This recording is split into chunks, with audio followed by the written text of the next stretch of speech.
मेरा ये केस 2 साल पहले से 1.5 से 2 साल से चल रहा है। 17 अगस्त को 2022 को सीबीआई की पहली केस फाइल हुआ था और 22 अगस्त 2022 को पीसीआर फाइल हुई थी ईडी में। मुझे गिरफ्तार किया गया है। ना तो किसी कोर्ट ने मुझे दोषी करार दिया है, ना मेरे ऊपर कोई मुकदमा चला है, ना मेरे ऊपर कोई आरोप तय हुए हैं, ना मेरे ऊपर कोई आरोप नहीं है। अभी तक इस केस में सीबीआई 31,000 पेज फाइल कर चुकी है कोर्ट में और 294 विटनेसेस को एग्जामिन कर चुकी है। ईडी लगभग 162 विटनेसेस को एग्जामिन कर चुकी है और 25,000 पेजेस फाइल कर चुकी है। इन सारे विटनेसेस और सारे कागजों को मिला के मुझे क्यों गिरफ्तार किया गया है? मेरा नाम सीधे सीधे 4 स्टेटमेंट्स में आता है, वो मैं आपके सामने रखने की इजाजत चाह रहा हूँ। तो मेरा चार्ज क्या आता है? पहला, सी अरविंद मनीष सिसोदिया जी के सेक्रेटरी थे। उन्होंने ये कहा है, स्टेटमेंट दिया है कि एक दिन मेरे घर में मेरी मौजूदगी में मनीष सिसोदिया जी ने उनको कुछ एक्साइज के डॉक्यूमेंट्स हैंड ओवर किए। That's it madam. उन्होंने ये नहीं कहा कि मेरी मौजूदगी में कोई पैसे दिए, कोई ऐसा कोई आरोप नहीं है। मेरी मौजूदगी में सी अरविंद को मनीष सिसोदिया जी ने एक्साइज के कुछ डॉक्यूमेंट्स।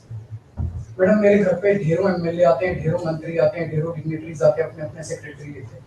वो आपस में खुसर भी करते रहते हैं, आपस में डॉक्यूमेंट्स भी एक्सचेंज। मुझे क्या पता कि कौन किसको क्या दे। Is this a sufficient reason to arrest the sitting chief minister? क्या ये स्टेटमेंट एक सिटिंग चीफ मिनिस्टर को अरेस्ट करने के लिए पर्याप्त है? नंबर 1। नंबर दूसरा स्टेटमेंट, एमएसआर मगुंटा श्रीनिवास रेड्डी, ये मेंबर ऑफ पार्लियामेंट थे, जगन रेड्डी की पार्टी से। एमएसआर एक दिन 16 मार्च 2021 को 4:30 बजे मेरे दफ्तर आते हैं। उससे 10 दिन पहले उन्होंने मेरे ऑफिस में चिट्ठी ईमेल भेजी कि मैं एमपी हूँ, मुख्यमंत्री से मेरे ऑफिस वालों ने उसको 10 दिन बाद का टाइम दे दिया। वो मेरे पास मिलने के लिए आते हैं 4:30 बजे। मैं किसी वजह से जल्दी में था, आके वो मुझे कहते हैं कि मुझे दिल्ली में अपना फैमिली चैरिटेबल ट्रस्ट खोलना है, उसके लिए जमीन चाहिए। मैंने उनको कहा कि जमीन हमारे अंडर में नहीं आती, एलजी साहब के अंडर में आती है, आप मुझे चिट्ठी दे दीजिए, मैं एलजी साहब को फॉरवर्ड कर दूंगा एंड दैट्स इट। सो ये हुआ। 16 सितंबर 2022 को उनके घर पे रेड होती है। उनसे पूछा जाता है कि क्या आप केजरीवाल जी से मिले? वो कहते हैं कि हाँ मैं मिला और मैं केजरीवाल जी से अपने फैमिली ट्रस्ट की जमीन मांगने गया था। ये 16 सितंबर 2022 को सेक्शन 17 का स्टेटमेंट है। ED is not happy with this statement. 5 महीने के बाद उनके बेटे को 10 फरवरी को गिरफ्तार कर लिया जाता है। उसके बावजूद भी वो अपने स्टेटमेंट पे कायम रहते हैं। उनका दोबारा गिरफ्तारी के बाद स्टेटमेंट लिया गया था, वो कायम रहते हैं। 5 महीने जब उनका बेटा गिरफ्तार रहता है तो बात टूट जाता है। 16 जुलाई को बदल लेते हैं। उसके बाद वो 16 जुलाई को वो अपना स्टेटमेंट बदल लेते हैं। 18 जुलाई को उनका बेटा छूट जाता है। उसके बाद उनका कोई स्टेटमेंट नहीं होता। That's it. स्टेटमेंट पे स्टेटमेंट हो रहे थे जब तक वो अपना स्टेटमेंट मेरे खिलाफ नहीं दे रहे थे। जैसे ही उन्होंने मेरे खिलाफ स्टेटमेंट दिया, बेटा भी छूट गया, स्टेटमेंट होने भी बंद हो गए और 3 अक्टूबर को उनका माफीनामा भी हो गया। Mission accomplished. इसका मतलब ईडी का मिशन केवल और केवल मुझे फंसाना था। 3 सेक्शन 50 के स्टेटमेंट है मैम। तीनों सेक्शन 50 के स्टेटमेंट है, they are equal in the eyes of the law. तीनों बराबर है, तीनों की ग्रेविटी सेम है। तो उसमें से एक स्टेटमेंट के तवज्जो क्यों दी गई? क्या जांच की गई है जानने के लिए उसमें से एक ठीक है और बाकी 2 गलत है? जो 25,000 पेज ईडी ने फाइल किए हैं कोर्ट के अंदर, उन 25,000 में जो केजरीवाल के खिलाफ वाला स्टेटमेंट है केवल वो लगाया गया, बाकी दोनों स्टेटमेंट दबा दिए गए। क्यों मैम? कोर्ट के सामने तीनों स्टेटमेंट लाए जाने चाहिए थे ताकि कोर्ट डिसाइड कर ले सच्चाई क्या है। चलिए ठीक है। 1 मिनट मैम। तीसरा स्टेटमेंट है उनके बेटे का, राघव मगुंटा से 16 सितंबर को उसके घर पे जब रेड होती है उनसे स्टेटमेंट लेते हैं। He says whatever his father had said. उसके बाद 10 फरवरी को उनको अरेस्ट किया जाता है। उसके बाद उनके 5 स्टेटमेंट्स होते हैं। पांचों स्टेटमेंट्स में वो वही बोलते हैं जो पहले बोला। फिर 5 महीने तक वो जेल में रहते हैं। उसके बाद जब 16 जुलाई को उनके पिताजी स्टेटमेंट बदलते हैं तो 18 जुलाई को उनको छोड़ दिया जाता है। तो 7 स्टेटमेंट्स उनके हुए, 6 में वो मेरे खिलाफ नहीं बोलते, 7वें में जैसे ही मेरे खिलाफ स्टेटमेंट देते हैं उनका उसके बाद कोई स्टेटमेंट नहीं होता, उनको जेल में कर दिया जाता है, उन्हें माफीनामा दे दिया जाता है। तो जो 6 स्टेटमेंट्स हैं ये रिकॉर्ड पे नहीं लाए जाते। चौथा है शरद रेड्डी।